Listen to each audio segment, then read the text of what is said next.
Muy buenas noches, bienvenidos una vez más a Legítima Defensa Segunda Dosis. ¿Cómo te va, Solé? ¿Qué tal, Leandro? Bien, hemos llegado al último programa del año, el último programa de la primera temporada de Legítima Defensa Segunda Dosis y el último programa de Legítima Defensa de este año. Nos vamos a reencontrar recién en el mes de febrero, así que entramos ahora en vacaciones. Pero ya en febrero nos volvemos con todo y esperamos que ustedes nos sigan acompañando como nos han venido acompañando durante todo este tiempo. A lo largo de esta temporada de Legítima Defensa Segunda Dosis hemos realizado una cantidad de mesas de análisis, de mesas de reflexión para abordar los temas de la coyuntura política y también temas de interés de la ciudadanía, sobre todo ahora en este contexto donde nos acercamos a un referéndum que somete a consideración de la población 135 artículos de la Ley de Urgente Consideración que se promulgara en julio del año pasado. Por ello hicimos mesas de análisis analizando esa Ley de Urgente Consideración tan vasta, tan compleja en sus diferentes capítulos. Y tuvimos una mesa vinculada con el impacto de la ley sobre las empresas públicas, sobre la economía, sobre el trabajo, sobre el mundo del trabajo, sobre la seguridad pública. También analizamos la situación carcelaria, que también es afectada por la ley, la vivienda.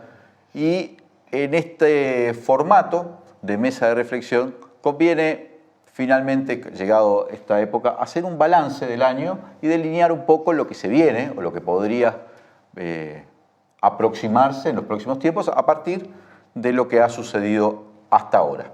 Si recordás, el año pasado el año terminó en el panorama político con un gobierno que controlaba absolutamente toda la agenda, toda la iniciativa, tenía además una preponderancia mediática muy importante, tal vez ayudado por la pandemia que se instaló a pocos días de que asumiera, y con la izquierda, la oposición, que venía de una situación, primero sin control de agenda después de muchos años, y además luego de las elecciones municipales había perdido 3 de las 6 intendencias que tenía, había retenido Salto, Canelones y Montevideo, donde viven nada menos que el 60% de la población, pero había perdido Río Negro, había perdido Paysandú, había perdido también la intendencia de Rocha. Sin embargo, el 5 de enero de este año, ni bien empezó el año, comenzó la campaña de recolección de firmas para someter a referéndum estos artículos de la Ley de Urgente Consideración, y en apenas 6 meses y pocos días, el 8 de julio, el movimiento social, el movimiento popular, sobre todo el movimiento obrero, el movimiento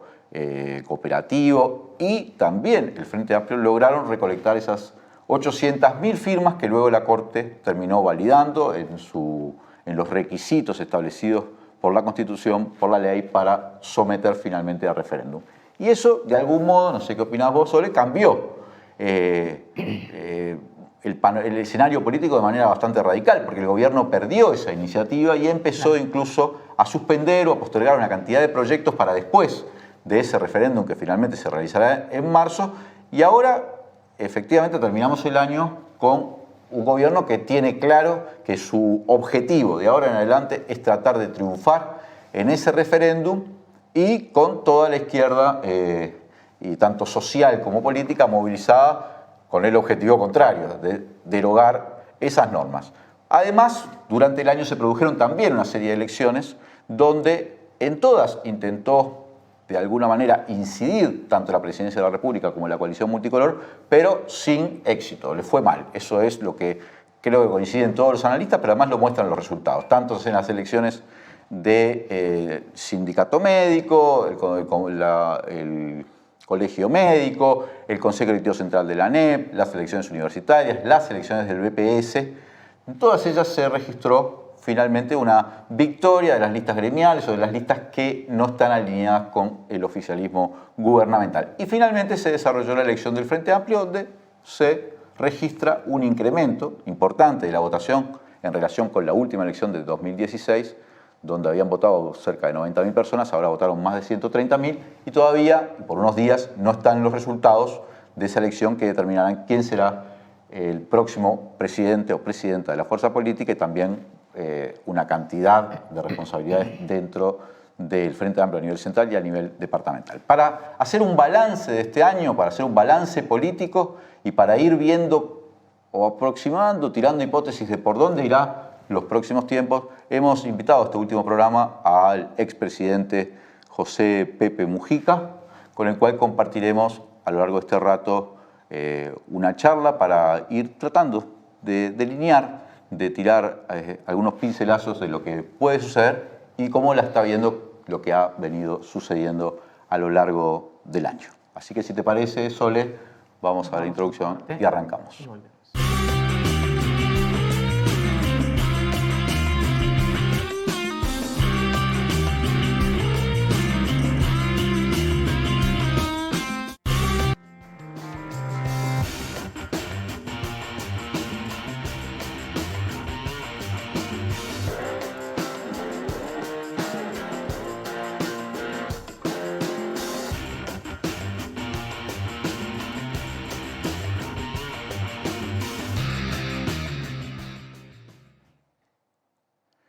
Bienvenido, José Pepe Mujica, a nuestro programa. Gracias por estar acá.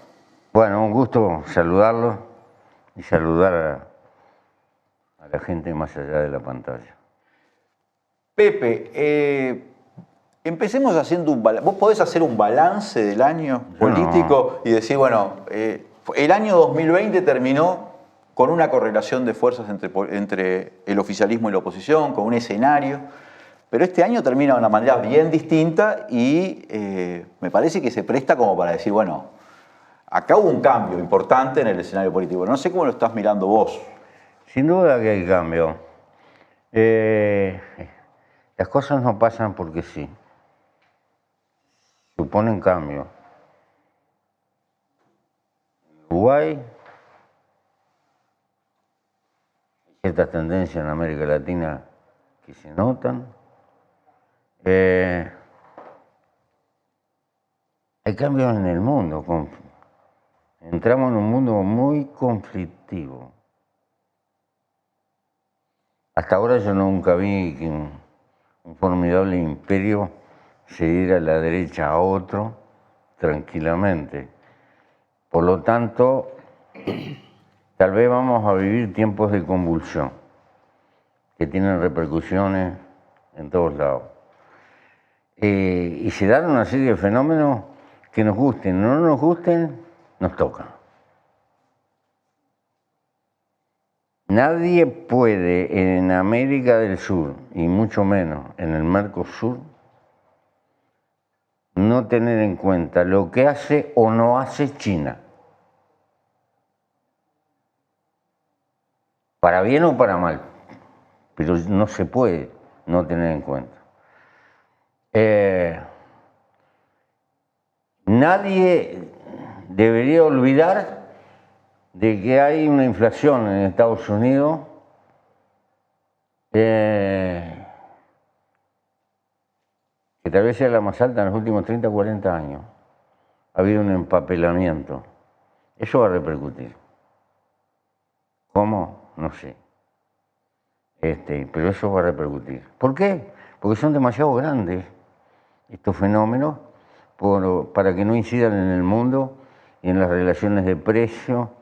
Y la historia del Uruguay está teñida por los términos de intercambio siempre, para bien y para mal. Que en este momento le favorecen bastante. Bárbaramente. No hacía el salario de los trabajadores rurales, pero sí. Bárbaramente está favoreciendo. La ganadería está viviendo una coyuntura que hay que anotarla en el almanaque. ¿Durará? No sabemos. Pero la verdad es así. Me da tristeza que los trabajadores frigoríficos en un momento de auge hayan tenido que hacer paro y todo lo demás para conseguir unos reales más en el fondo. Cuando el negocio andaba bien. Sí, cuando el negocio anda bien te machetea. Como dicen los paisanos, calcule la canaria. Bueno, pero es así. De todas maneras, creo que hay un horizonte de incertidumbre. ¿Van a subir las tasas en el mundo internacional? Es probable. Y mucho más rápido de lo que parece. Lo que va a complicar el panorama. Por eso estamos entretenidos. Ahora, vos me arrancaste con un panorama del mundo y de las, si querés, las grandes tendencias en este momento. Ahora, en nuestro país, ¿no? Sí. En nuestro país. En el año pasado, el primer año de gobierno de Luis Lacalle Pou, hizo lo que quiso, dentro de una interpretación mía, ¿no? Y eso que había una pandemia, pero... Que lo ayudó, seguramente lo ayudó también. Por lo menos tener una conferencia de prensa por día, ¿no? Claro. La sigue teniendo. Sí.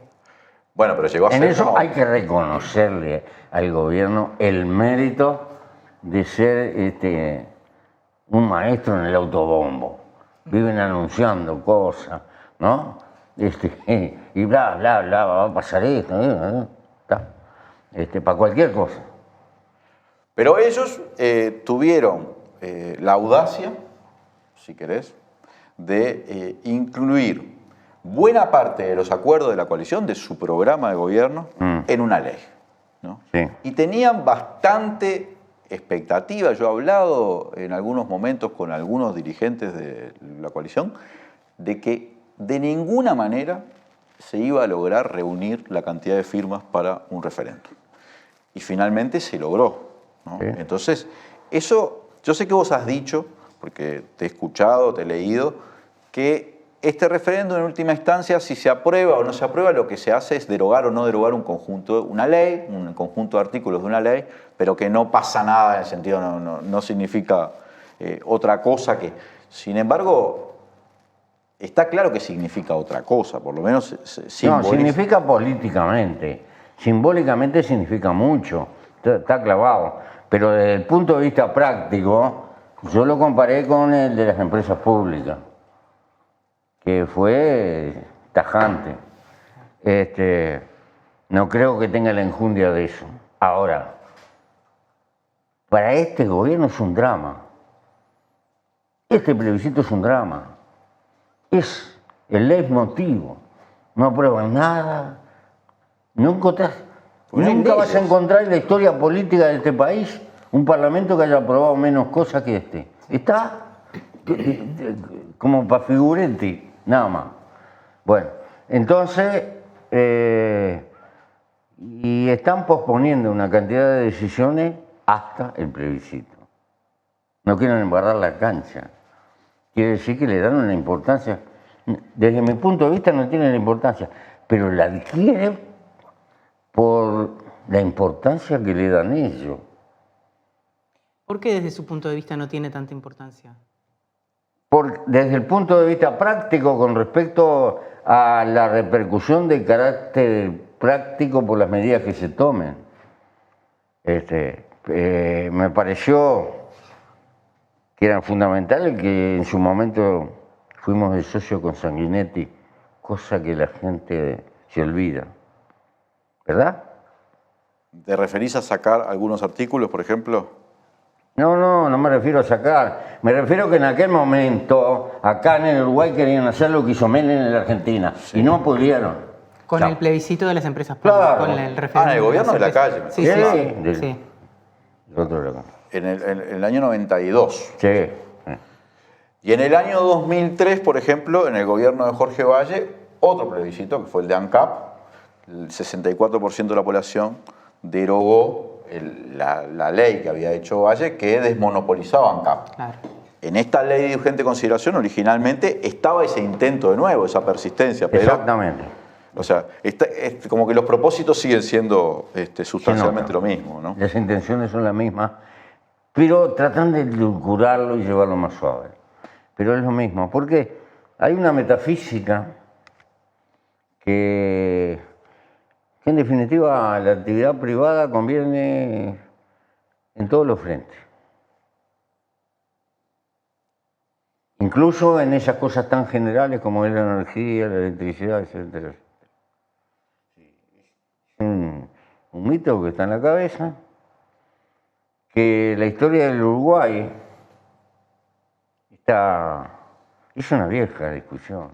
Valdría la pena leer a Brum, 1920. ¿De qué se quejan de la empresa pública? ¿Que tiene algún empleado de más? Sí, seguramente, decía Brum, más o menos, en aquella época. Si hubiera una empresa extranjera, la va a administrar mejor, seguramente. Tendría menos trabajadores. Pero la ganancia se va para afuera. Y si tiene algún trabajador más, son salarios que se gastan acá y se consumen acá. Así, sencillito. Hay mucho más atrás de las empresas públicas. Pero los defectos que tiene la administración del Estado, y que habría, y reconozco que hay que luchar por superarlo, son baladí ante que estos colosos queden en manos de una empresa transnacional, con lo cual vamos a perder soberanía sobre la ganancia, nada más ni nada menos, que se va para afuera y se va a colocar donde más le convenga a la empresa, entre otras cosas. Por eso creo que los defectos que puede tener, vale la pena luchar por superarlos, pero no vender la joya de la abuela. Porque ya la vimos esa pelea. A ver qué mejor está la Argentina, que vendió todas las joyas de la abuela, no tapó el agujero y ahí está. En este proyecto de ley, que vos decís, no tiene tanta enjundia, pero tiene una significación política muy grande. ¿Cuáles son para vos cuáles son las cosas que más te molestan del proyecto? Me molesta el recurso de ley de urgencia. ¿Cómo se aplicó? Por lo siguiente, abre una puerta en la historia política futura del pueblo uruguayo altamente peligrosa, porque mañana viene un gobierno de signo contrario y va a contestar con un paquete igual. Y una sociedad no es un plato de crema que se revuelve para un lado y para el otro. Una sociedad necesita cierto marco de estabilidad, de continuidad y de permanencia, y hacer los cambios de una forma tal que no signifiquen fracturas sociales. Yo no quiero una argentinización del país que ande, que este país es lento, que es medio conservador, que esto, sí, todos los defectos que vos quieras, pero es el país que reparte mejor de América Latina. Y si hay que cambiar para mejorar, macanudo, pero se puede cambiar para empeorar. Entonces, ese como recurso global me parece peligrosísimo, porque la ley de urgencia está hecha para algunos capítulos realmente urgentes y no para un cambio estructural así de soco, sin darle participación al Parlamento, de hecho. A ver, la división de poderes le costó mucho a la humanidad. El Parlamento no es un montón de señores que se juntan ahí. El Parlamento intenta ser una representación, la expresión más democrática que tiene el país, porque están todas las opiniones. Se supone que están o que deberían estar. Y tiene la facultad de legislar. Hay una tendencia siempre de los poderes ejecutivos a avasallar a los otros poderes. Y esto es notorio. Entonces, el Poder Ejecutivo se coloca como legislador máximo y saca una ley que tiene un montón de cosas, las mete diciendo que lo dijo en la campaña electoral, pero nunca dijo los contenidos ni nada por el estilo. No, solo mencionó el instrumento. Sí. ¿No? Hizo una nomenclatura en genérica, pero al punto que demoró meses en poderle redactar, quiere decir que tenía la intención, pero no lo tenía claro. Entonces, prácticamente se aprobó un brote sin que la gente lo conociera. No me parece que sea una metodología muy democrática. Y más allá de la metodología, de esos capítulos, porque es una ley que tiene capítulos prácticamente sí. sobre todo, ¿cuáles serían los más serios si no se lograran derogar estos artículos? Para mí hay varios, los que tienen que ver con, algunos que tienen que ver con la seguridad. Por ejemplo, que está mandando a las mujeres presas por llevar narcomenudeo, ¿no?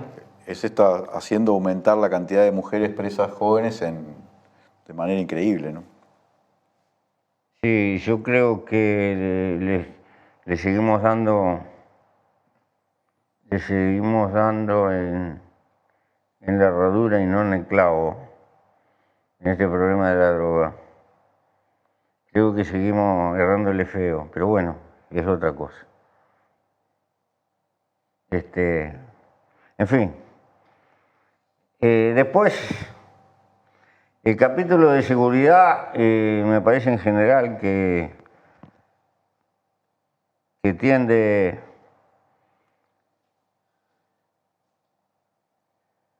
a darle determinados poderes a la policía que son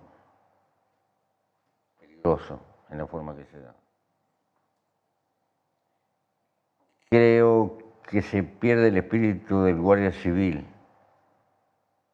y se ve al agente policial como un mero ejecutante represor. Y es mucho más, o deberíamos apuntar a mucho más que eso. Hacer una figura que en el tiempo desarrolle un respeto y un aprecio en toda la opinión pública. Eso no pasa. Y menos va a pasar con las policías bravas. Es en hacer una tarea por momentos de patota. Es una tarea muy digna. Por suerte, contra viento y marea, logramos la organización sindical, que es un principio. ¿De la policía? Sí, Está hablando. que empieza en alguna medida a moderar o a intentar moderar. Porque el orden cerrado en un cuerpo como es la policía es un instrumento que da para un barrido y para un fregado. Es peligroso. Y además ha habido transformaciones en la policía, verdaderos policías de carrera que estaban especializados en el narcotráfico, quedaron por el camino y creo que no fueron sustituidos por lo mejor. Pero bueno, esa es otra cosa.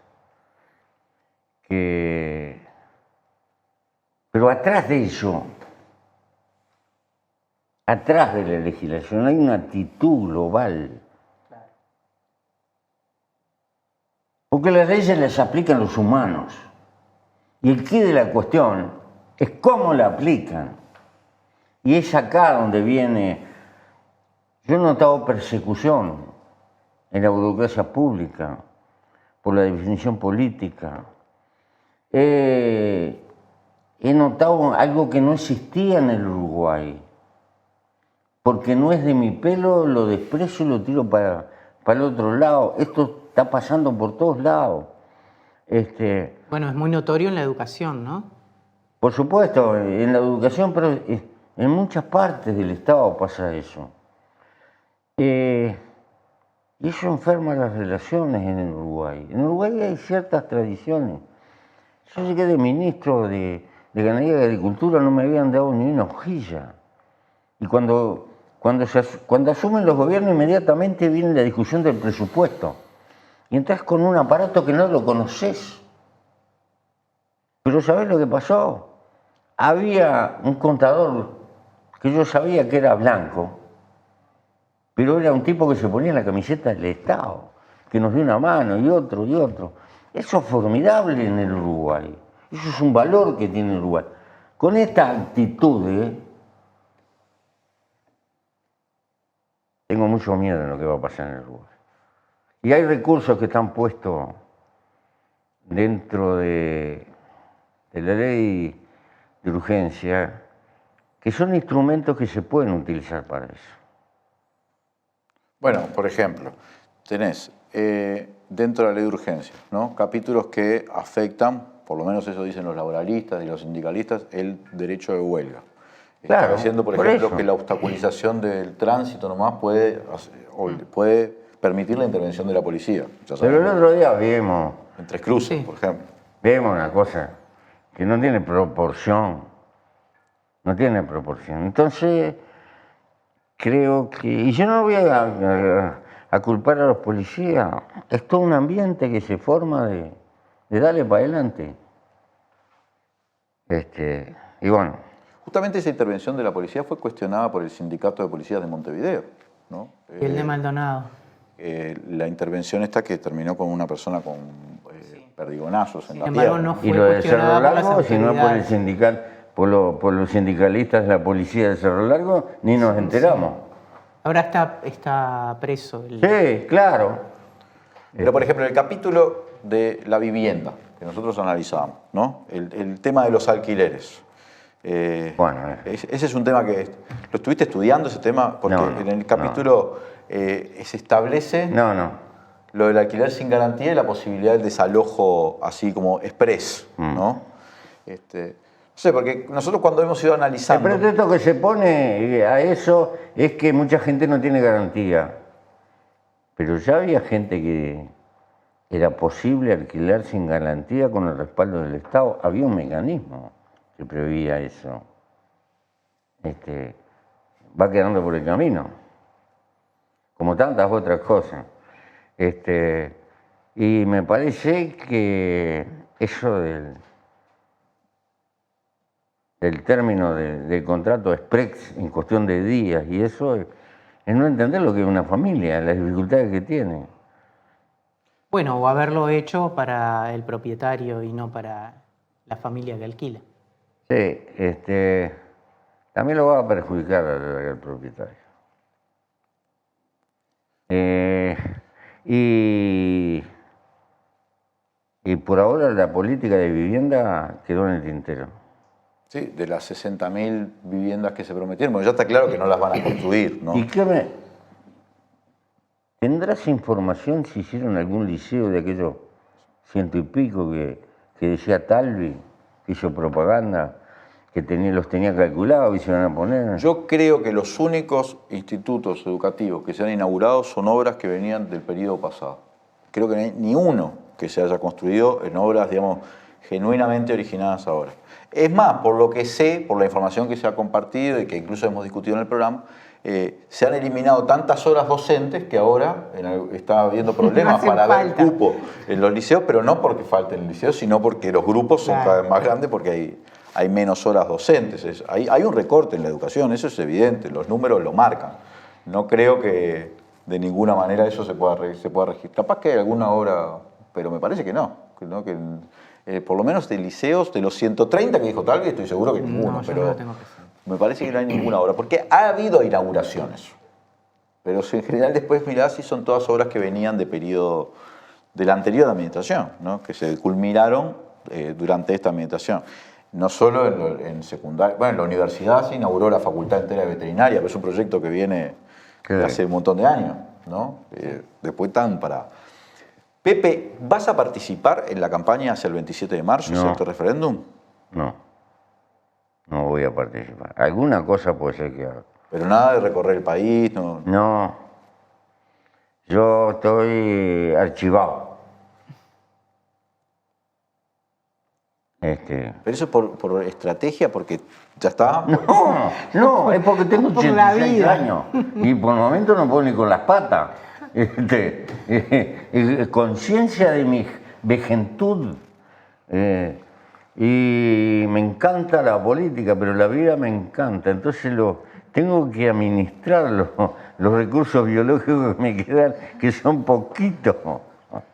Así como te lo digo. Pero... Yo te veo bien igual, pero vamos a ver ahora de acá a marzo. Pero porque vos decís eso, pero después la elección pasada, la elección de 2019, en un momento Pepe me dijo más o menos lo mismo, aunque él encabezaba la lista de elementos. Pero después estuvo en 70 actos más o menos. No hice nada. Con respecto a lo que hacía antes, no, a mí me da vergüenza. Pero el otro día fui a un acto en Las Piedras y no estoy para eso, no estoy. Alguna mano voy a dar a los compañeros, algún consejo y eso, pero estoy muy preocupado por ciertos temas técnicos. Estoy a contrapelo en este país, ¿no? Hasta el otro día lo intenté hablar hasta con Delgado, que hacía tiempo que no lo veía. Y como es veterinario, somos un país históricamente vendedor de pasto transformado. ¿no? Sí. Transformado en vaca.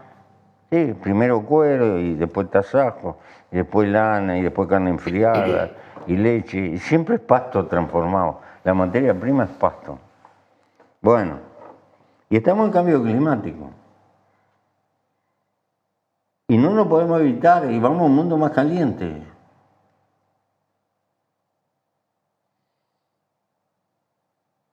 Y hay 4 rumiantes por cada ciudadano en este país. Es un récord mundial. Hemos vivido a costillas, somos unos parásitos los rumiantes. En el fondo. Los rumiantes tienen un problema, tienen una digestión muy complicada biológicamente. Ellos pueden sacar del pasto cosas que los monogástricos como nosotros, y los cerdos, y los caballos no pueden sacar. Y tienen varios estómagos y uno rumen. Por eso. Pero genera una calor bárbara esa fermentación que tiene. Entonces, cuando hace mucha calor, aunque tengan comida, comen menos. Porque eso les aumenta la temperatura. Y este problema significa cuantiosas pérdidas. Es peor el estrés calórico para los bovinos que el frío. Y la temperatura va a subir. Eso va a obligar a un cambio racial y habría que premiar a los ganaderos que empiezan a hacer un potrero de verano con sombra rala, pero sombra. 100 árboles, no 1000 como hacen los forestales, 100, 150 para sacar tronco, pero tener pasto. ¿Y por qué digo esto? Esto parece una pavada, pero cuando yo era ministro y estuve en Nueva Zelanda, ya me mostraron en aquel tiempo que estaban experimentando con las variedades que más podían resistir para lo que ellos prevían iba a ser el clima. Y nosotros no estamos haciendo nada. Y en un país donde el señor ministro Cabañero sabe de esto más que yo, infinitamente más que yo, no estamos haciendo nada, absolutamente nada. Ni siquiera lo discutimos el problema. El país necesita una ley de silvopastoreo. ¿Por qué? Pero, ¿no se movió un poco la producción también hacia el feedlot? ¿No están Sí, introduciendo también, eso? sí, pero la vaca con ternero y todo el proceso de la cría. Cuando vas para afuera, observa, si vas en verano, en los lugares donde hay columna grande, que los pobres animales a veces se colocan a la sombra de la columna finita en la línea, ¿viste? Te están hablando, precisamos sombra, te dicen. Pero eso, después hablan de bienestar animal. No, yo no hablo de bienestar animal. Hablo de la pérdida que significa para la ganadería. Y como eso, otros problemas. Votamos una ley para tener agua y... Pará, vamos a ir a un corte y enseguida volvemos con Pepe Mujica.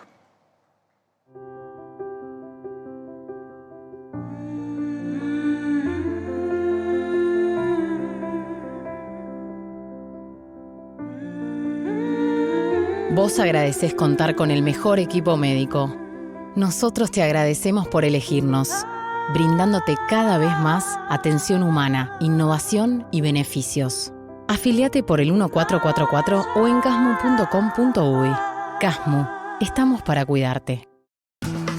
ANCAP hace todos los meses un aporte directo para que el supergas sea el más barato de la región. Eso no es despilfarro, ni sobrecostos, ni mucho menos ineficiencia. Si ANCAP deja de hacer ese aporte directo a cientos de miles de familias uruguayas, el precio del gas se duplicará. No dejes que apaguen tu llama. Votá sí para anular 135 artículos de la LUC. Federación ANCAP. Da vuelta, ahí, tan. Es un honor formar parte de Caras y Caretas TV, donde hay lugar para todo tipo de contenido y también para el humor. ¡Sumate!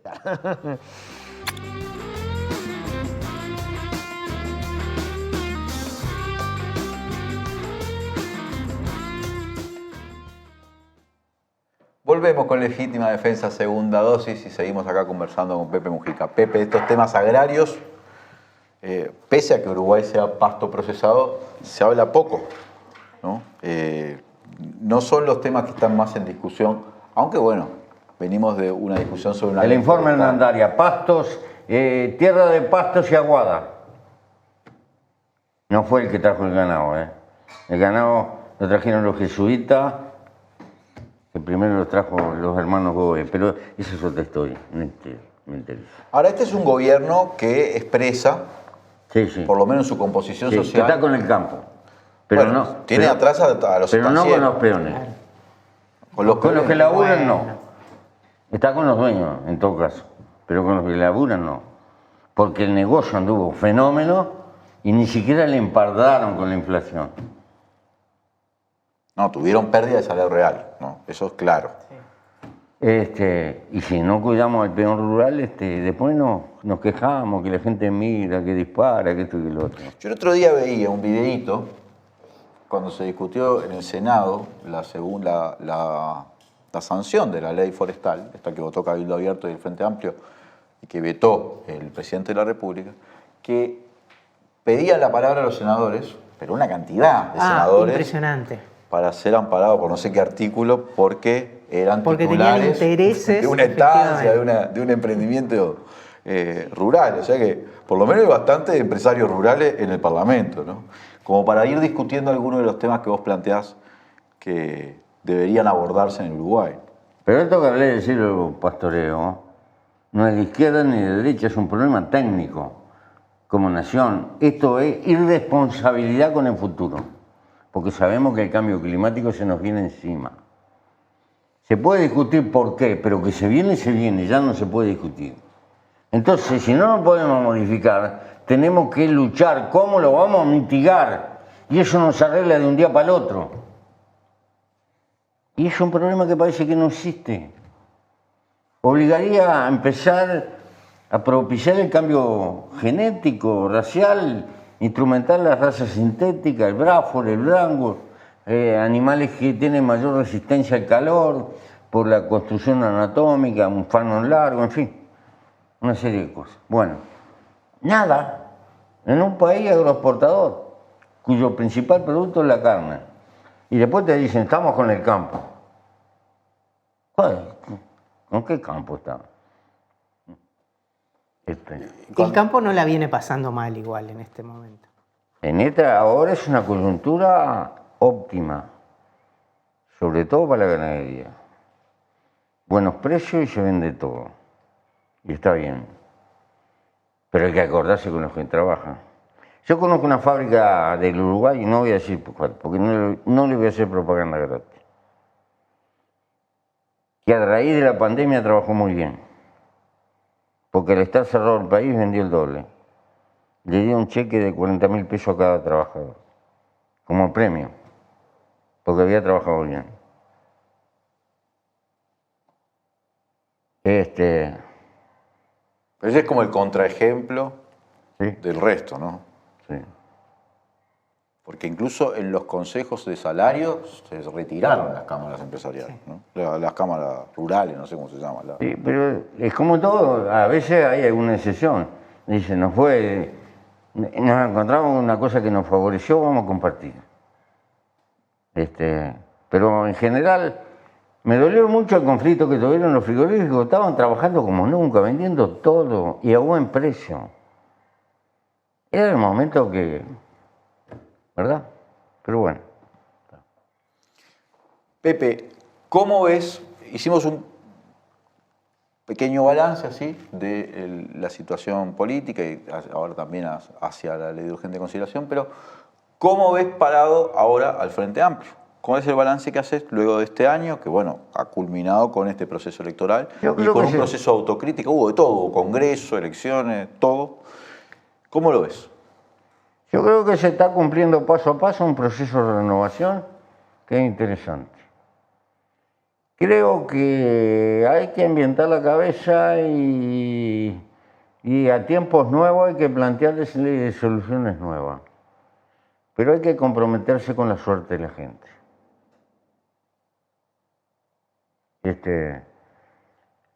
El Frente no solo tiene que remozarse en juventud, tiene que remozarse en...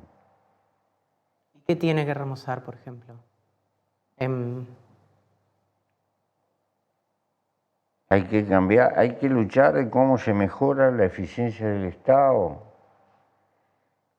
Hay que buscar cómo el Estado tiene más recursos sin afectar la economía. Porque no le podamos a pedir al mercado que se haga cargo de la cola. El mercado no va a tener piedad con los problemas sociales. Y eso los tiene que enfrentar el Estado, pero para eso tiene que tener recursos. Y los recursos se agotan si el único recurso es la vía fiscal.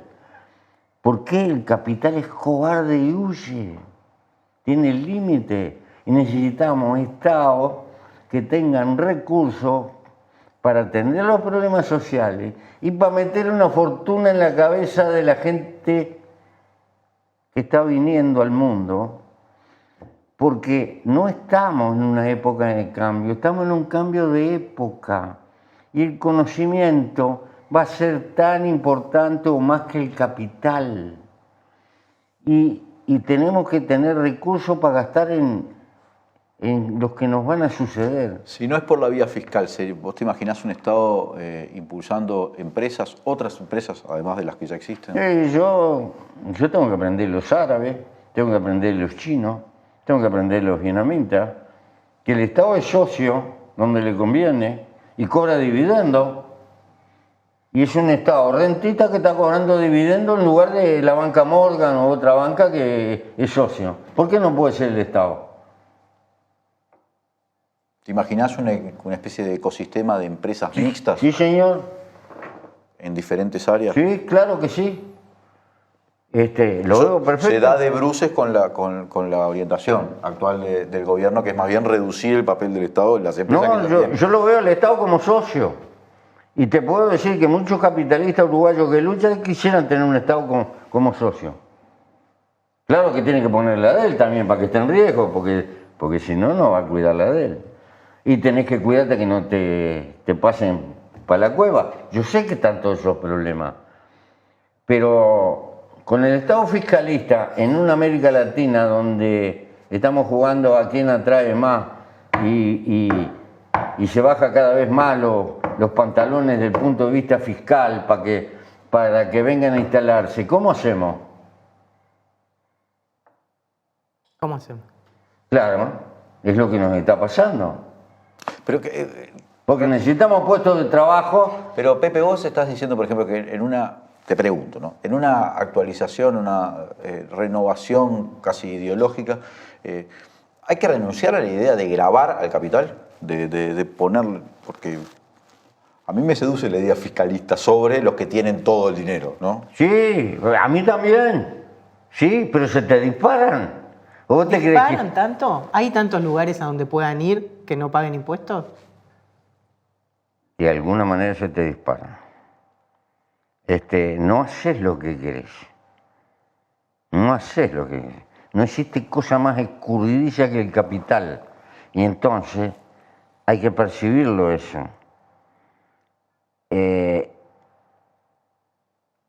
Lo que nos sobra es capital y no lo colocan. ¿Cuánta plata de uruguayos hay afuera? Y ahora sacaron más, porque durante la pandemia sacaron varios miles de millones de Tal dólares. vez más de 15.000 millones de dólares. Tal vez 3 papeleras como esa fábrica de celulosa ahí afuera. Y no la colocamos acá. Es decir, que el problema no es solo capital, es colocarlo para que trabaje. ¿Y cómo se podría hacer para que no lo sacaran afuera y lo colocaran acá? Que les convenga. ¿Cómo? Que les convenga, porque va donde le conviene más. Obvio. ¿Está? Y si no lo coloca acá es porque no le conviene. Y le conviene más en otro lado. Así. Porque el mundo es como es, no como me gusta, desgraciadamente. Y yo tengo que lidiar con esa realidad. Porque no se ajusta a la realidad de lo que pienso. La realidad es como es. Entonces, tengo que encontrar la forma de que por un lado le convenga, pero que al país también le convenga. Y el problema es vamos y vamos.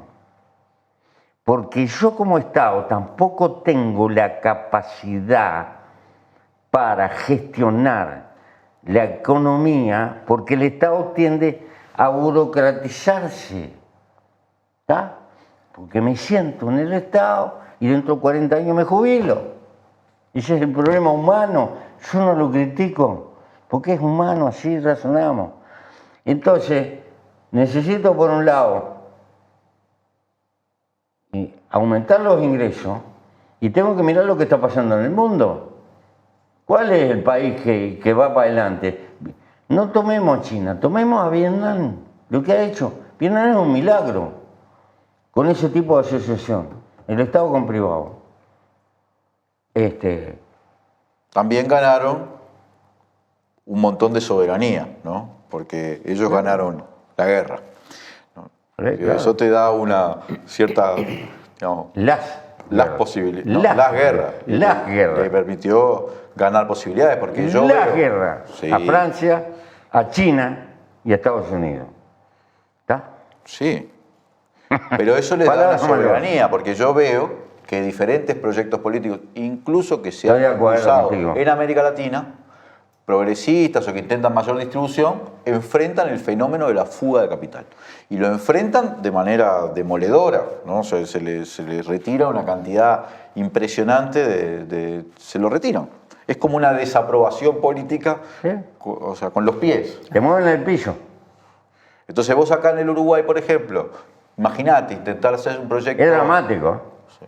Es dramático. Sí. Y intentás hacer un proyecto un poco más volcado a la izquierda, o más distributivo, o donde, en fin, tratás de redistribuir mejor la riqueza y vienen y te quitan todo ese capital y te dejan, ¿no? Te destrozan, ¿no? Te destrozan la economía. Claro. Ahora, no veo claro, no sé si ha habido una estrategia clara, y mucho menos si son países muy chicos, para enfrentar eso, o sea, esa estrategia creativa, buscar el mecanismo de que ni el capital se vaya, ni estar impedido de hacer políticas más agresivas en términos de redistribución. Yo lo que tengo claro es que existe inversión nacional que está en condiciones que si tuviera el respaldo del Estado...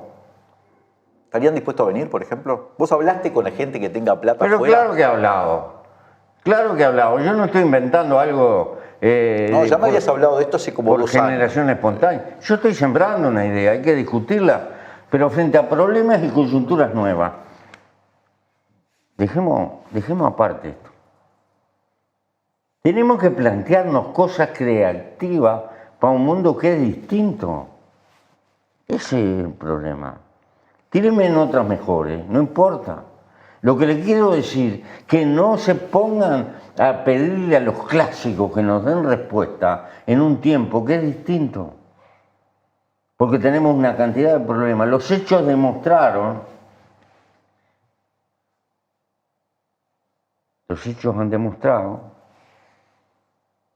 que los caminos que hemos ensayado, el rumbo, sigo considerando que el rumbo es correcto, el luchar por una humanidad más justa, más igualitaria, pero los ensayos que hemos hecho a partir de países subdesarrollados han terminado en rotundo fracaso.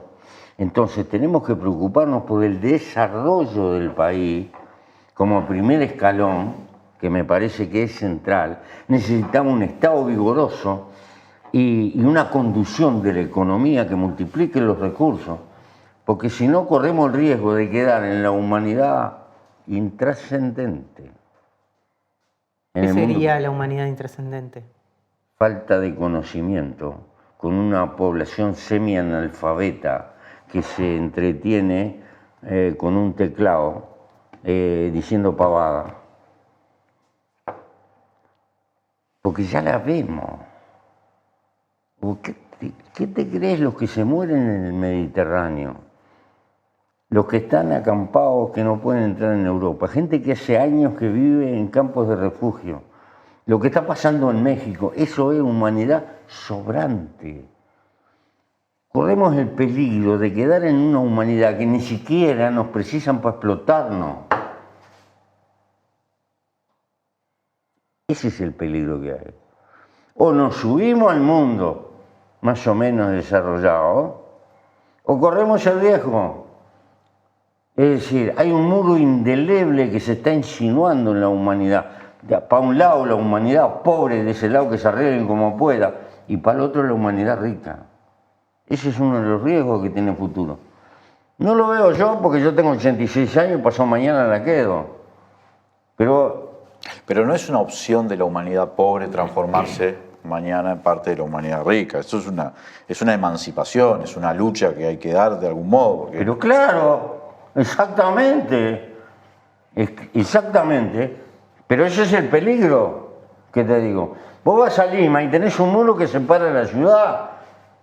Y acá en el Uruguay, querido, tenés 60 y pico de barrios privados que tienen más superficie que todos los asentamientos. Con la diferencia que esos barrios privados ocupan más área, pero no tienen ni el 10% de la población que tienen los asentamientos. Así que la segregación ya la tenemos en casa. Y eso que somos de lo mejorcito de América Latina. Bueno. Esa batalla contra la desigualdad que hay que dar, ¿no? Por supuesto. Por supuesto. Y para eso necesitamos un Estado que tenga recursos. Que tenga recursos y hay que generar recursos. Porque no se arregla con palabras o con buenas intenciones. Hay que tener recursos. Y la gran discusión, ¿de dónde sacamos los recursos? ¿Cómo multiplicamos los recursos? Después está cómo lo administramos. Pepe, está bien, pero cuando asumió el Frente Amplio, en el año 2005 me refiero, ¿no? El primer gobierno de Tabaré, el Producto Bruto Interno era de 14.000, 15.000 millones de dólares. Sí. Cuando terminó el último gobierno de Tabaré, era de 60.000 millones de dólares, ¿no? Sí. 4 veces más grande. Y si bien... No eran los mismos dólares. No, está claro. Y tal, bueno, si uno lo hiciera como hacen los economistas, seguramente sea un aumento menos importante, pero igual era un aumento muy importante. Sí. Y si bien se redujo la pobreza, aumentó el salario real durante todos esos años, todas esas cosas que muchas veces decimos que son ciertas, de todas maneras hay brechas de desigualdad que son Sí, claro que enormes. sí. Claro que sí. O sea, ¿hasta cuándo hay que crecer para resolver esos problemas? Te pregunto porque me parece que ese es un tema que a mí me desvela, porque la idea de tenemos que desarrollarnos para poder resolver estos problemas... No. A ver. No es que vamos a llegar a una estación de desarrollo para resolver los problemas. Porque eso es creer en la teoría del derrame. Sí, eso Yo no nunca creo en la sucedió. teoría del derrame. Yo creo que tenemos que ir creciendo y haciendo. Es sacar recursos de ese crecimiento para tapar los agujeros sociales que tenemos. Por eso te digo, necesitamos un Estado que le entren recursos, no verso. Bueno. Y después se precisa voluntad política, porque si no hay voluntad política, no. ¿Ese era el esquema más o menos que se buscaba con el Plan Juntos? El plan junto era el plan junto era una cosa más simple. Pero era que los privados el plan pusieran junto plata. era el peor patriarcado y la peor situación de la mujer. Es la que paga el peor precio, porque queda con 2, 3 hijos abandonados con un tipo que ni siquiera cumple la responsabilidad de recordar que tiene hijos y le tiene que ayudar. Entonces, esa gente vivía, mucha gente en vivienda que es un desastre. Y una vivienda humilde, pero con agua relativamente, con un baño, es parte de la educación. Lamento no haber tenido más recursos. Sí, pero por eso pregunto, porque el Plan Juntos apuntaba a que los recursos surgieran sobre todo del sector privado. Y no estuvieron muy dispuestos a poner plata los privados. De voluntario, te los puedo contar. Por eso. Te los digo. Los tengo todos acá en la cabeza.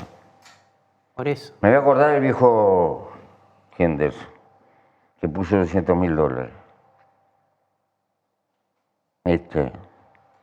Y alguno más. Una gente que dio un camión, otro que hizo una caja. Pero no, la gente... Pero digamos que la desigualdad con eso no se erradicaba. Se hicieron, no, después el Estado puso muchos recursos. Y algunas viviendas se están terminando y eso. Pero se precisan 10, 20 plan juntos. Se precisan. Hay gente que no va a solucionar el problema de la vivienda con los recursos que tiene hoy. Y la gran discusión, ¿buscamos una forma de ayudarlo o no? Porque a la humanidad tiende a pasarle un problema general también, como nos ha pasado en la pandemia, ¿verdad? Desde el momento que la pandemia era mundial, era obvio que la gran respuesta era colectivizar el conocimiento para poder hacer vacuna en muchos lugares y vacunar al mundo entero, ¿verdad? Hasta el señor presidente de Estados Unidos lo dijo en un discurso inicial, lo dijo una vez, después se cayó la boca, nunca más habló. Fue más fuerte el sentido de propiedad. Y entonces quedó África como abandonada, ahí, apenas el 10%, pues son 1.000 millones. El virus tiene amplio margen para variar y hacer todas las aventuras biológicas que le parezca, ¿no? Con lo cual nos seguimos endémicamente con peligro. Bueno, con las diferencias sociales, a las clases acomodadas le pasa lo mismo. Hay un mundo sumergido por las causas que fueron, que quedan ahí, que desde el punto de vista humano hasta le convendría a los sectores acomodados darle una mano para mejorarlo. Porque vamos a respirar una sociedad de mejor. Pero si hasta el Banco Interamericano de Desarrollo habla de que hay que combatir la pobreza, hasta los organismos multilaterales, hasta los bancos multilaterales hablan de combatir la pobreza. Sí. Entonces, es porque es negocio, básicamente, porque es más negocio que la gente no sea tan pobre. Porque son pésimos consumidores como pobres. Exacto. Pero desde el punto de vista social, podemos hacer un balance. Algunos pocos países, los escandinavos sobre todo, que han tenido una política mayor de reparto y desde el punto de vista social y policial, tienen menos dificultades que los otros, ¿verdad? Y países muy ricos como Estados Unidos tienen un problema policial gravísimo, porque tienen un problema de reparto social en la base de la sociedad. Yo no quiero decir esto que el campo de delito va a desaparecer con una sociedad excelente que reparta y que nunca se olvide de los rezagados. Hay un margen... Pero la evidencia demuestra que los países más igualitarios tienen menos. Exactamente, sí. Así nomás, de sencillo. Sean ricos quiere o sean decir que pobres, a una sociedad le conviene. A una sociedad le conviene acordarse de los que están... Y yo me doy cuenta, el ser viejo tiene muchos inconvenientes, algunas ventajas también. Tengo memoria. Éramos mucho más pobres, andábamos en alpargatas cuando yo era niño, y con las túnicas remendadas. Teníamos menos cosas, pero mi padre me llevaba al estadio. Yo tenía 6 años, 7 años, iba con él y estaban entreveradas la hinchada del Peñarol y Nacional, y cada cual gritaba su gol y no pasaba nada. Eso lo viví. Como sociedad, en materia de convivencia hemos ido para atrás, pero estamos mucho más ricos, tenemos más autos, tenemos todo. Pero en valores no hemos progresado nada. Vamos a ir a un corte y volvemos con el último bloque de esta mesa con Pepe Mujica. Firma Digital Habitat es una plataforma para que todos los usuarios puedan subir, firmar y enviar documentos con la misma validez que la firma presencial, garantizando que todos son quienes dicen ser. Solicitala sin costo en nuestra web e identificate por única vez en cualquiera de nuestros locales para poder firmar desde donde estés. En Habitat, hoy más que nunca, te hacemos la vida más fácil. Las variedades que trajimos son esta, que es la Emerald, la que tenemos aquí. tenemos una variedad que se llama Legacy, siempre pensando en poder escalonar la producción, ¿no? El tomate tiene que ser con gusto, por eso lo hago en esta época. Es el tomate de estación, porque ese tomate de plástico que sale en julio no tiene sabor a nada. Y acá se trata de sabor. Muy diverso es el agrouruguayo, que vamos a estar mostrando la cantidad de actividades que engloba esa frase, el agro, el agro, el agro, el agro.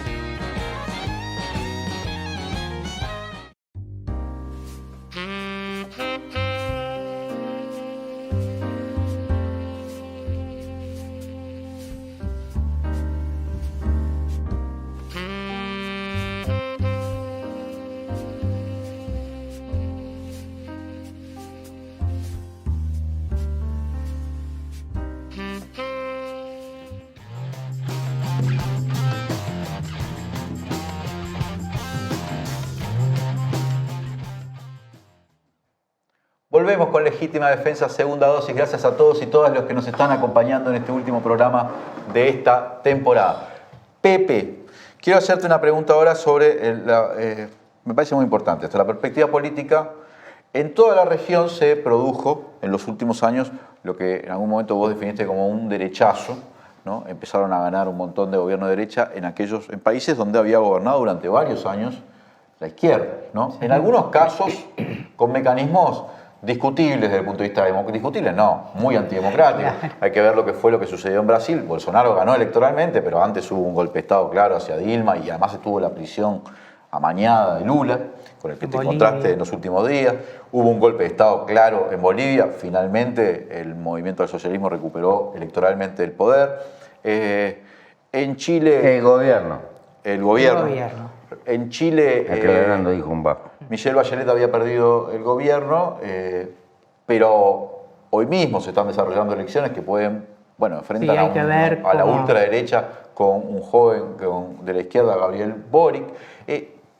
Pero vemos también, por ejemplo, en Honduras, donde había perdido por un golpe de Estado el gobierno Zelaya, ahora vuelve Xiomara Castro, que es su esposa y que también representa a la izquierda hondureña. Estas oportunidades, este retorno de la izquierda a gobernar en algunos países, me imagino que también plantea, en ese periodo que duró 10, 15 años, esa larga década progresista, ¿qué errores se cometieron? ¿Qué errores no habría que cometer ahora hacia adelante? ¿Vos te imaginás, más de lo mismo, tratar de reconstruir lo que están destruyendo en este momento? Como decía Lula, los gobiernos conservadores están destruyendo todo lo que hicimos. ¿Cómo te imaginás esa izquierda? ¿Dónde pudo estar esa flaqueza? ¿No? ¿Y qué cosas habría que corregir? Bueno, el agua que viste pasar no la volverás a ver, decía Heráclito. Pero va a pasar otra agua. Agua va a pasar. Va a haber cambio. Sería ideal que la agenda nacional de cada gobierno, medianamente progresista, no lo absorba tanto y piense un poco en el todo. ¿Falló el internacionalismo? Digamos, la concepción... Desde el punto de vista práctico falló, siempre. ¿Por qué? Porque no existimos en el mundo, los latinoamericanos, no existimos. Sobre todo cuando desapareció Lula del escenario. Mientras Lula estuvo, empezamos a existir en el mundo. Pero el que tuvo una agenda más decididamente de integración, capaz que no coincide, fue Hugo Chávez, ¿no? Sí, claro, desde luego. Pero el peso internacional que le dio la presencia, ¿no te acuerdas del BRIC que tomó? Ahora... Me acuerdo del Consejo Sudamericano de la Defensa, de la UNASUR, del proyecto del Banco del Sur. Pero bueno, no son... Hay una política, construir infraestructura en común, y no reducir los fenómenos de integración a cuánto te vendo y cuánto me vendes tú.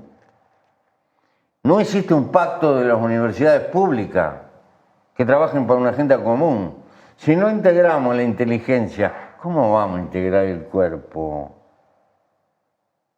Tenemos que pelear por la cabecita más formada de nuestra gente más joven que van a enfrentar el futuro.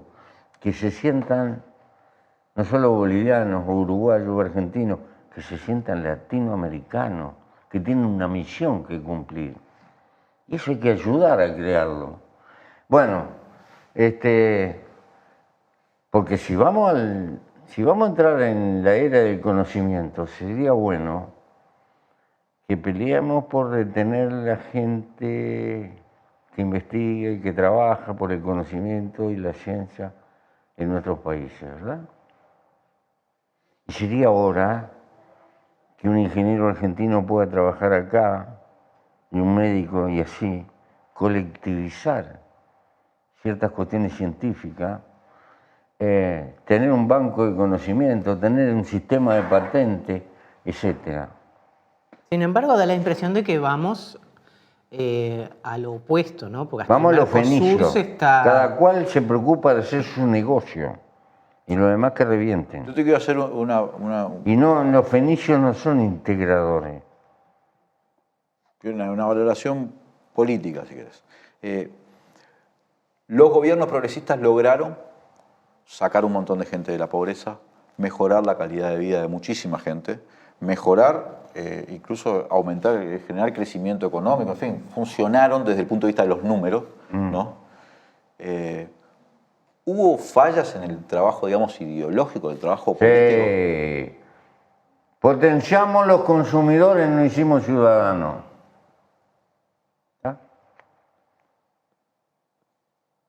Entonces, vale, desarrollame eso.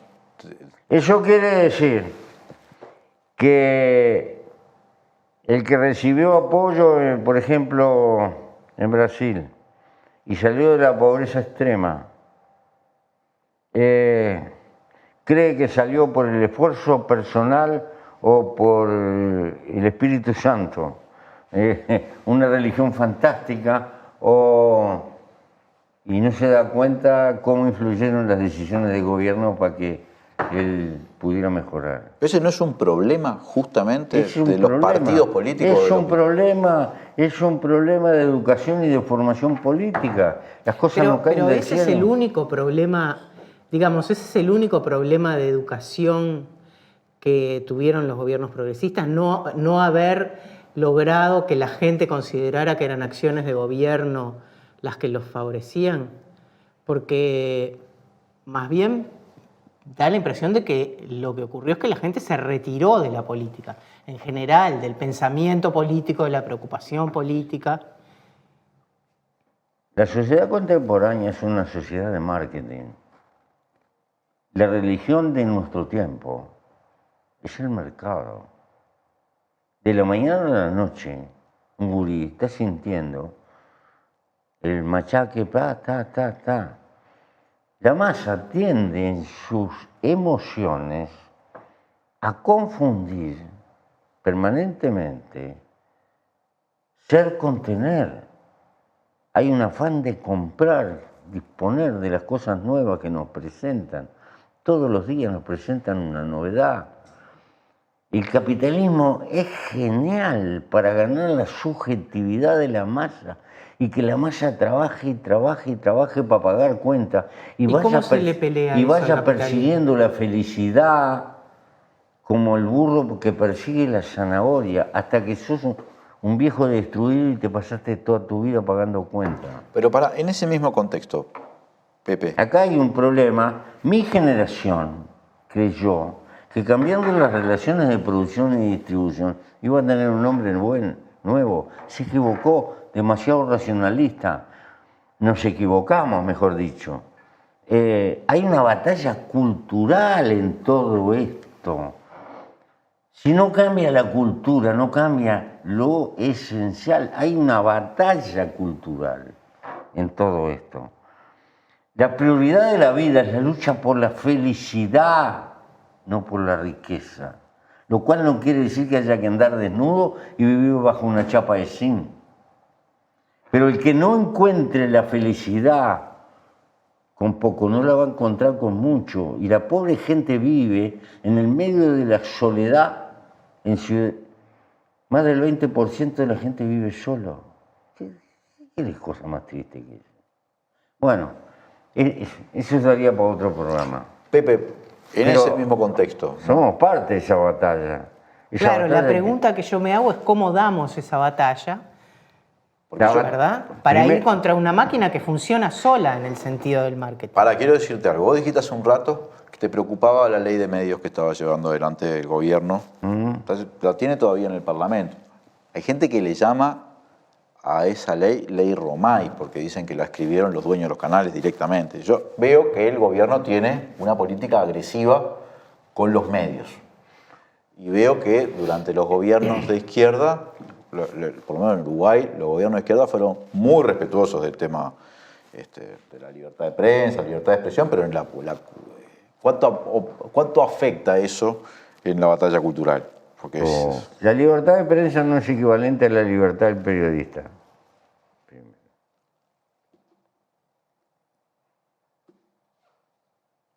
Habría que bajarlo más a tierra, la libertad del periodista. El periodista es un trabajador que está sujeto a un salario y para ganarse la vida tiene que obedecer lo que le dicen las directivas del medio en el cual pertenece. Mi pregunta es muy concreta, es la izquierda.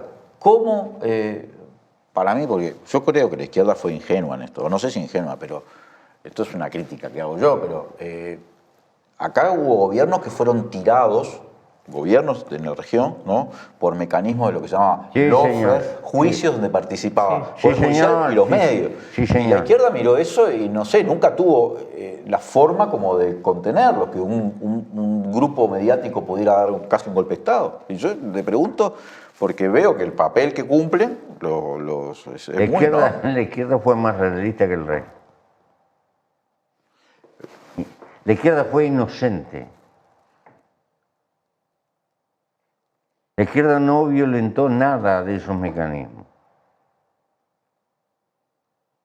Se tomó la letra liberal en serio y la cumplió. Pero si ahora vuelven... Así le fue. Si ahora vuelven todos estos proyectos de izquierda... ¿Qué sé yo? Si ahora vuelve Lula, como indican todas las encuestas en este momento en Brasil, le dan más de 25 puntos de ventaja, ¿no?, a Lula con respecto a... me imagino que algo aprendió Lula de esta situación, porque le dieron un golpe de Estado al PT y a él lo metieron preso, siendo el hombre más popular de Brasil. Me imagino que todos vamos aprendiendo de esta situación. Yo te pregunto, en ese aprendizaje, bueno, ¿qué cosas habría que corregir? Te lo planteo este tema porque me parece que el tema del trabajo político, cultural, es un tema que es central, porque después uno hace una cantidad de cosas, quizá logra un montón de avances. Yo te entiendo tu inquietud perfectamente. Lo que no hay una respuesta así. No, si la tuviera no te la doy. Está bien. Si la tuviera no te la doy. Pero además... Eso me deja más tranquilo igual. Yo soy un recuerdo histórico. Pasé. Este es para los que vienen. Te vimos el otro día... en Argentina, en el acto por la democracia. Pero escuchame una cosa, a Lula la última vez que lo vi cuando estaba preso, lo fui a ver a la cárcel. Después hablaba algunas veces por teléfono. Es un amigo. Era una oportunidad de darle un abrazo a un amigo. A un amigo al que lo quiero muchísimo. Pero tuviste la oportunidad también de hablar de política con Lula. Porque Lula sí que no se considera un recuerdo. Lula tiene la perspectiva de ser presidente. Bueno, está. Pero tiene 10 años menos que yo. Lula tiene la edad más o menos que tuve yo cuando fui presidente, ahora. Todavía tiene fondo. ¿Estuviste hablando con él? Sí, claro que ¿Te comentó, por ejemplo, qué ideas de cosas así como...? Me contó lo que le pasó en Europa. Dice que lo fueron a ver varios empresarios, porque Brasil es un mercado grande, preocupa, ¿no? Y más o menos lo que le dijo es lo siguiente. Yo voy a luchar para que los pobres, los sumergidos de Brasil mejoren el ingreso. Y eso va a mover la economía. Y ustedes van a ir porque les va a convenir, no porque yo les dé ventaja. Yo voy a mover la economía desde abajo, que la gente tenga mayor poder adquisitivo. Eso esquemáticamente es lo que le dijo. Tiene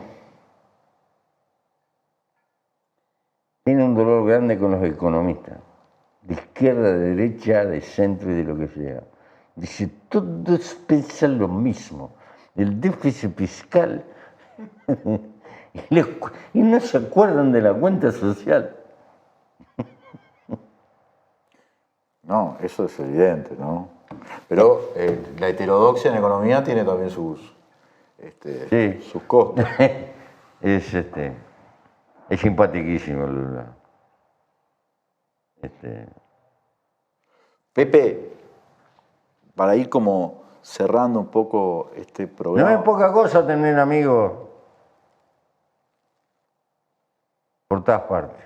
Tengo una invitación cosa que no voy a hacer. ¿Para ir a dónde? A una universidad de Virginia que fue... ¿Virginia Tech? No. Que fue fundada por Jefferson. Tengo una invitación para ir a Francia, que tampoco voy a ir. Tengo una invitación para ir a España. No voy a ir tampoco. No voy ni a la esquina. Pero bueno. Pero acá en Argentina fuiste a visitar a Lula. Fui, porque dar un abrazo a Lula. ¿Sabe por qué? Porque en cualquier momento me voy de donde no se vuelve. Y hay un dicho que dice, no dejes de hacer hoy lo que puedes hacer. Capaz que no lo veo nunca más. No te pongas traje. ¿No? Eso es como yo no me pongo cuando salen mis hijos de mi casa, yo le digo, dame un beso por las dudas. Ay, qué horrible. Y imagínate que me caiga un meteorito. No, pero acá hay una cuestión estadística. Cuando tenés una edad avanzada, estás muy cerca del hoyo. Y tenés que ver las cosas. Como me decía el viejo Vidal, mis planes son cortitos, de un día, 2 días. No puedo pensar de esa manera. A mí que vos... Yo te veo muy bien, la gente, te veo... Cuando pienso que me voy a morir, tiendo la capa y me acuesto a dormir, decía Tirso de Molina.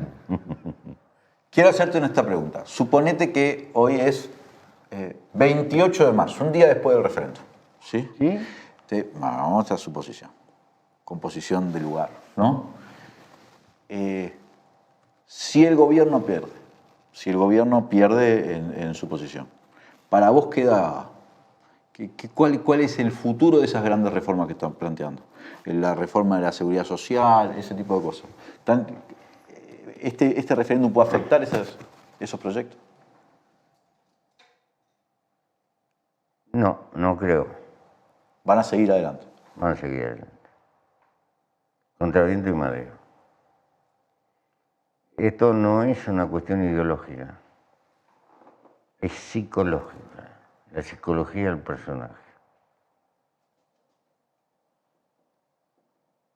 La psicología del personaje. ¿De este presidente en particular? Sí.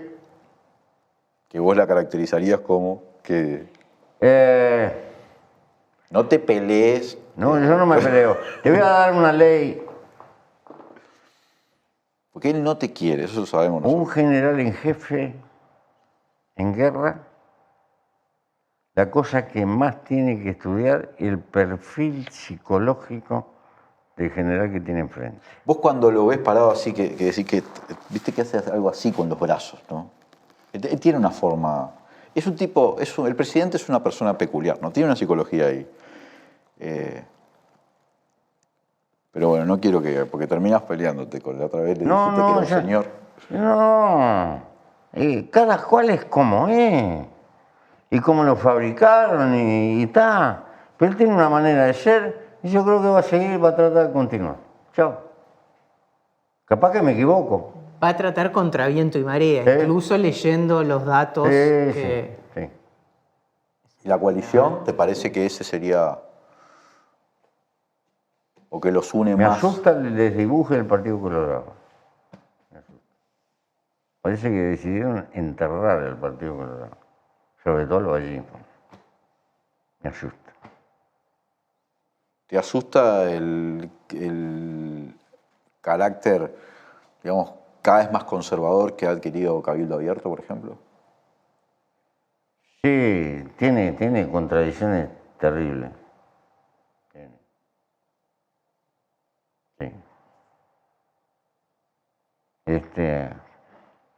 Trabaja mucho.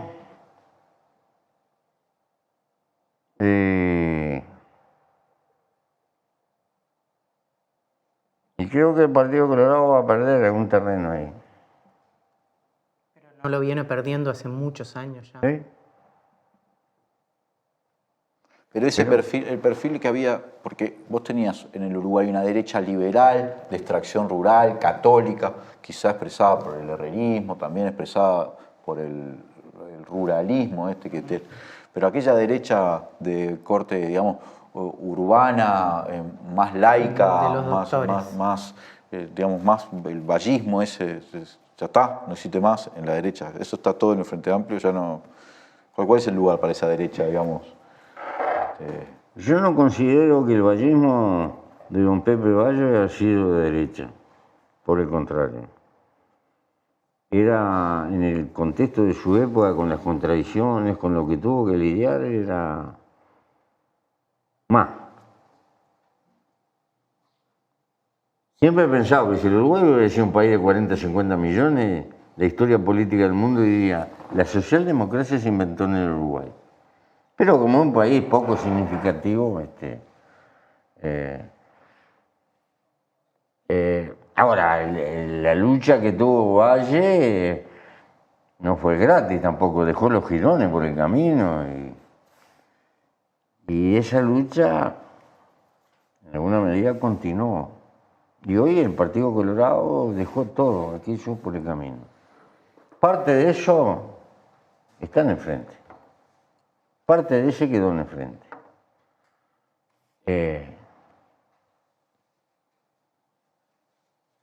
Pero el trabajo de sepulturero no es lindo. Te hago una última pregunta y ahora con respecto al frente. Asumamos que, de acuerdo a lo que dicen los primeros conteos que se están haciendo del escrutinio de la elección del Frente Amplio, Fernando Pereira fuera finalmente electo presidente del Frente Amplio. Una figura que además vos impulsaste muy personalmente, no solo vos, pero estuviste muy involucrado en esa... ¿Cómo lo ves? ¿Cómo ves a Fernando, que viene de ser de la presidencia del Movimiento Obrero, cómo lo ves ahora para presidente del Frente Amplio? ¿Cómo te imaginás que puede llegar a ser? Bueno, me parece que es un paso importante para el Frente. Es la primera vez que va a tener a la cabeza un trabajador directamente. ¿No? No es poca cosa, como símbolo.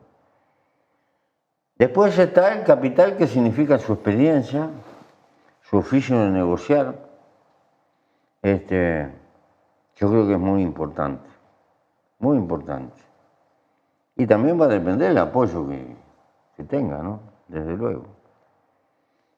Pero el apoyo no se da por disciplina, el apoyo se da por convencimiento. Ese es el problema político más serio que va a enfrentar. Pero yo lo veo en un capítulo de renovación de un frente que se estaba renovando. Hay una serie de figuras nuevas que van a dar lo suyo. Él, yo que sé, Vergara, Andrade, Pacha, Orsi, Carolina, en fin, hay toda una barra que se está procesando. Bueno, después el tiempo dará lo suyo. Y quedamos algunos viejos ahí que alguna manito les damos en lo que podemos, pero... Una manito. Una manito, no. ¿Te acordás aquella campaña que traía del Frente, que decía, si una mano no basta, ¿no? Dame las dos. Gracias, Pepe. No, gracias a ustedes. Por habernos acompañado. Y los felicito por el esfuerzo que están haciendo. Muchas gracias, Pepe. Muchas gracias.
Este es el último programa del año de Legítima Defensa Segunda Dosis. El viernes fue el último programa de este año de Legítima Defensa original, el de los viernes.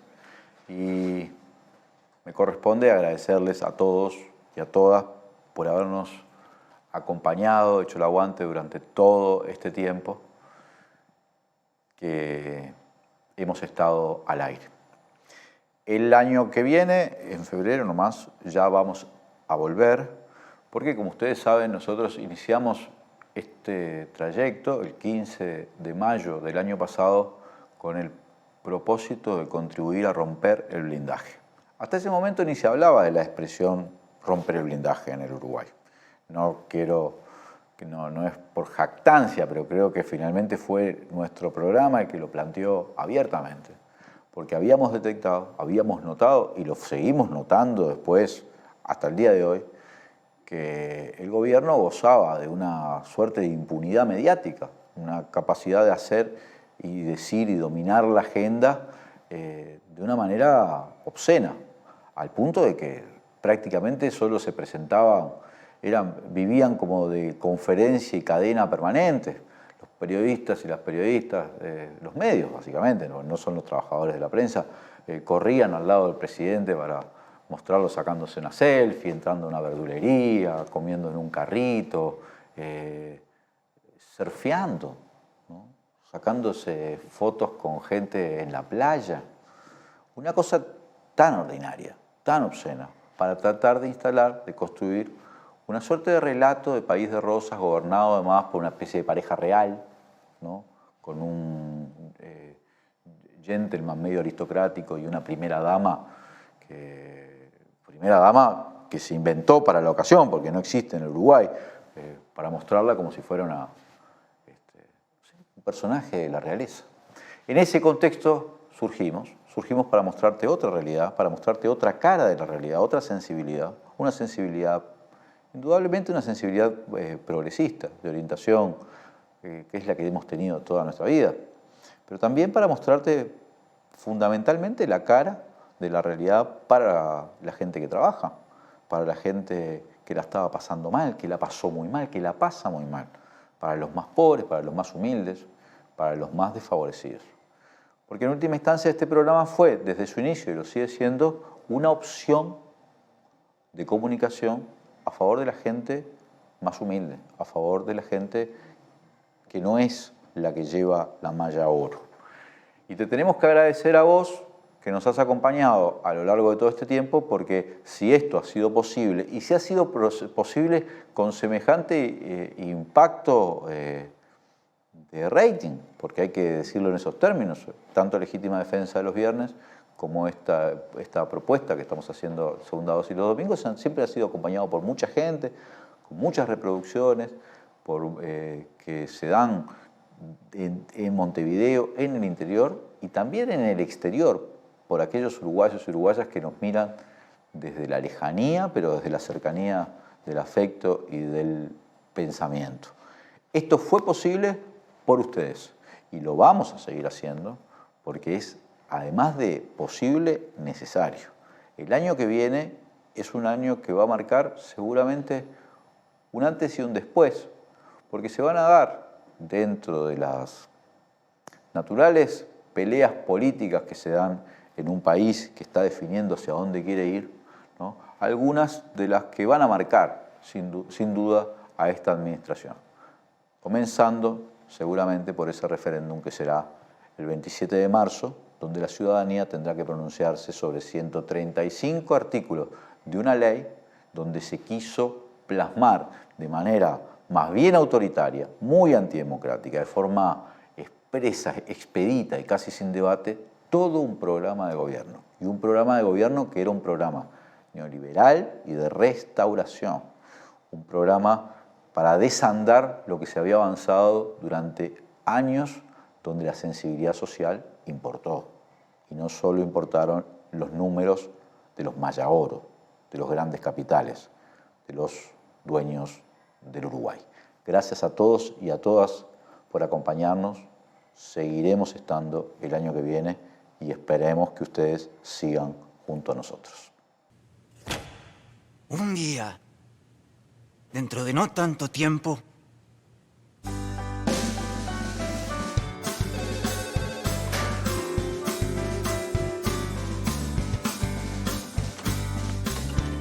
si no te pido nada, si no te pido nada, si no te pido, ¿sabes por qué? Yo sé bien que no queda más nada. Y no me voy a quedar alucinando tal vez que tú regreses.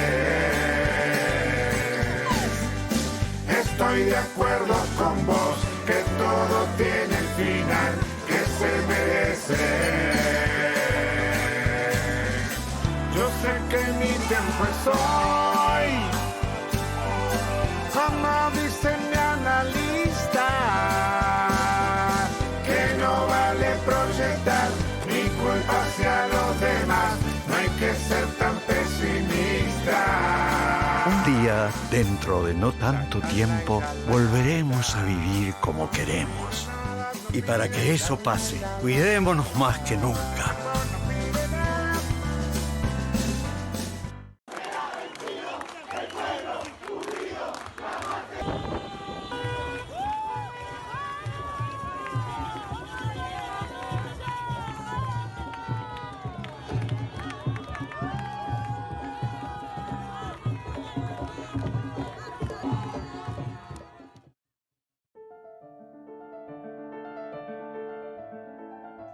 Soy Marcia Collazo Ibáñez. Tengo el gusto de anunciarles que volveremos el próximo miércoles con la segunda temporada de Tiempos Cimarrones. Volvemos porque la historia nunca cesa. Volvemos porque el tiempo sigue construyendo realidad. Volvemos porque necesitamos más que nunca asomarnos a otra mirada, otro enfoque, otra interpretación y, ¿por qué no?, otra valentía sobre los principales acontecimientos de nuestra historia, del pensamiento de José Artigas, de la construcción de lo que somos, de lo que fuimos y sobre todo de lo que queremos ser.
Qué gusto poder tenerte en el último programa de esta temporada de Legítima Defensa.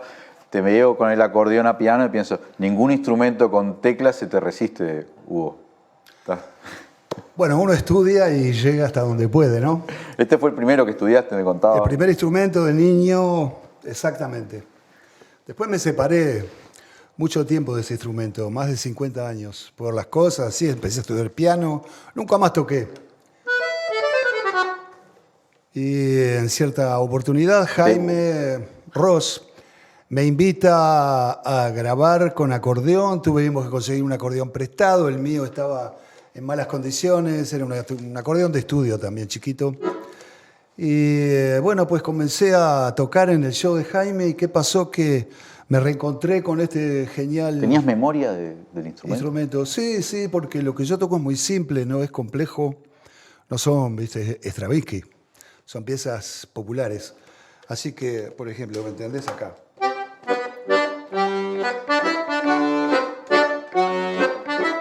O un tanguito, lo que sea, de cualquier manera. Qué bárbaro el acordeón para animar fiestas, ¿no? Sí. Un instrumento Sí.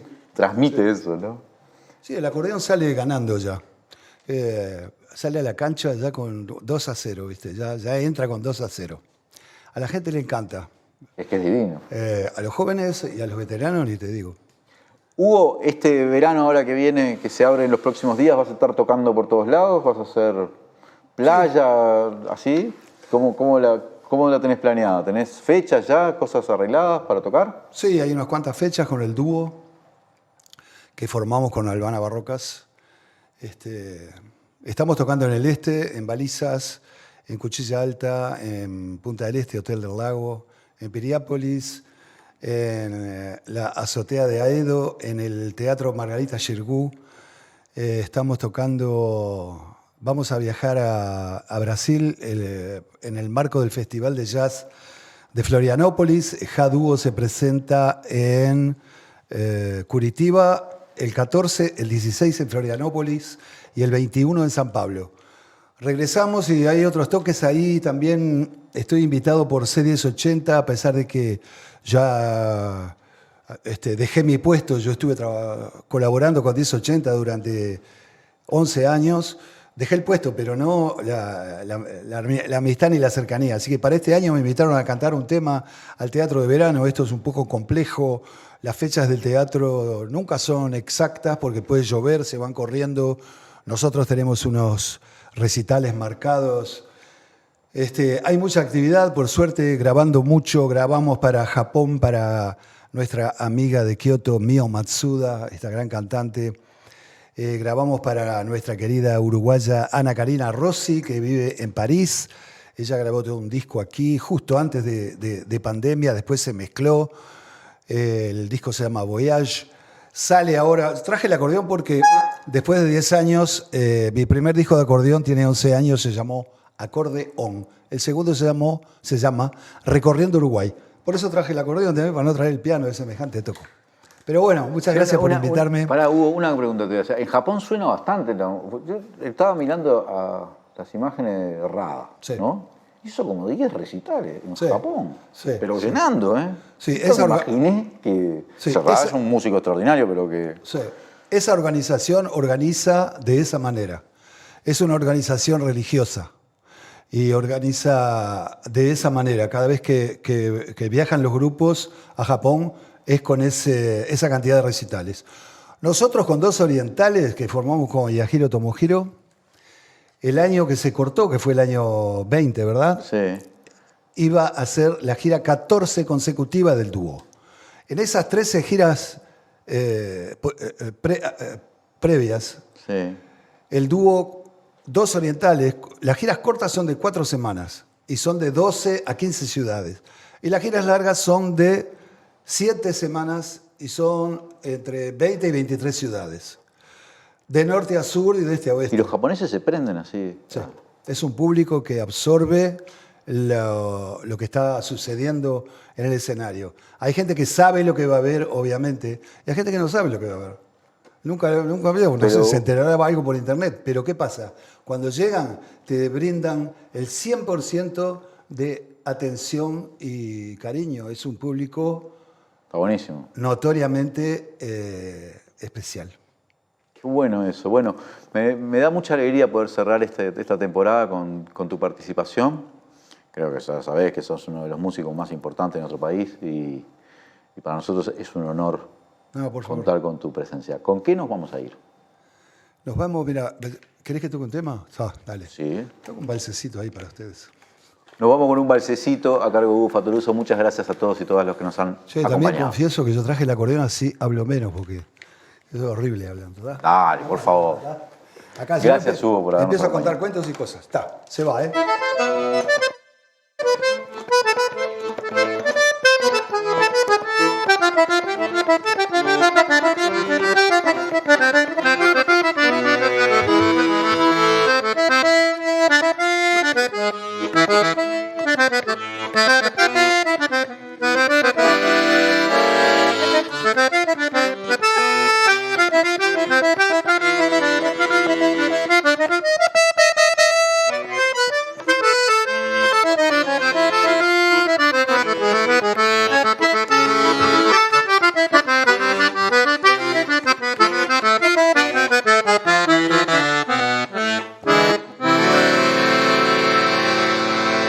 Feliz año nuevo, ¿eh?